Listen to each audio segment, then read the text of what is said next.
क्या हुआ जब इच्छाधारी नाग को मारकर लटकाया एक पेड़ पर। दोस्तों, इस घटना को सुनकर आपके पैरों तले जमीन खिसक जाएगी।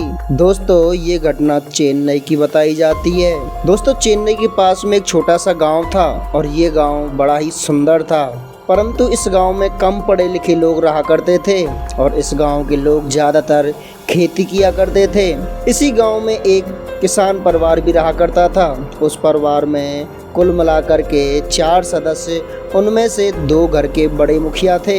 एक दिन वो दोनों मुखिया खेत पर जा रहे थे तो रास्ते में एक छोटा सा जंगल पड़ा था। उस जंगल में उन्होंने देखा एक नाग एक पेड़ के ऊपर बैठा है।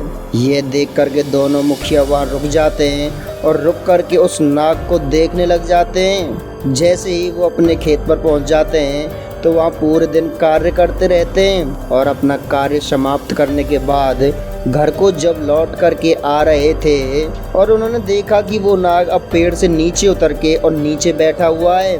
देख करके वो लोग चौंक जाते हैं। तभी उन्होंने अपनी लाठी से उस नाग को वहीं मार दिया और ले करके उसे पेड़ पर टांग दिया। जब नाग की मृत्यु हो गई तो नागिन को पता चला। नागिन गुस्से से आग बबूला हो जाती है और उन दोनों से बदला लेने की ठान लेती है। नागिन ने पहले तो उसी पेड़ पर बैठ करके उन दोनों का इंतजार किया, परंतु जब वे दोनों नहीं आए तो नागिन ने सोचा कि अब उनके घर ही चलना चाहिए। नागिन उन दोनों के गांव पहुंच जाती है और गांव पहुंच करके उन दोनों के घर का पता लगाने की कोशिश करती है, परंतु नागिन को कोई भी सफलता नहीं मिली। नागिन पुनः गांव के बाहर आकर के खड़ा हो जाती है और सभी लोगों को देखती रहती है, परंतु उसे अपने नाग के कातिल नहीं मिले।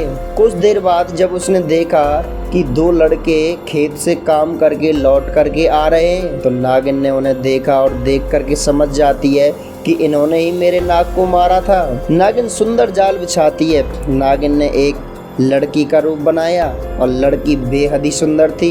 नागिन ने उन दोनों लड़कों को अपने जाल में फंसाने की कोशिश की और वो दोनों लड़के उसकी बातों में आ जाते हैं। जैसे ही नागिन उनको आगे आगे जा रही थी तो नागिन ने कहा कि आज मैं तुम्हें जन्नत की सैर कराऊंगी। वो लड़के इतने काम भाव हो जाते हैं कि ये नहीं सोच पाते आखिर ये लड़की है कौन और उसके पीछे पीछे चले जाते हैं। जैसे वो दोनों लड़के उसके पीछे जाते हैं तो नागिन उन्हें घुमा फिरा के उसी जगह पर ले जाती है।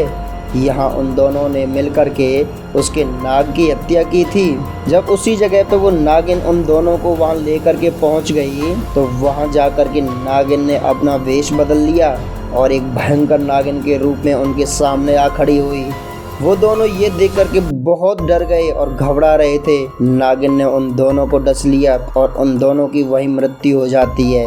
आप और हम भगवान भोलेनाथ की भक्ति करते हैं और नाग नागिन भी भोलेनाथ की भक्ति करते हैं। हमें इन्हें जीव समझ के कभी नहीं मारना चाहिए। अगर हम पहले इनको मारते हैं तो ये अपना बदला जरूर लेते हैं। किसी भी हद तक ये अपना बदला लेने के लिए जा सकते हैं। कभी नाग नागिन को छेड़ना नहीं चाहिए और न ही इन पर कोई भी प्रहार करना चाहिए। दोस्तों, आपको ये घटना कैसी लगी हमें कमेंट करके ज़रूर बताएं और ऐसे ही अमेजिंग वीडियोस देखने के लिए हमारे चैनल को सब्सक्राइब करें और कमेंट में हर हर महादेव लिखें।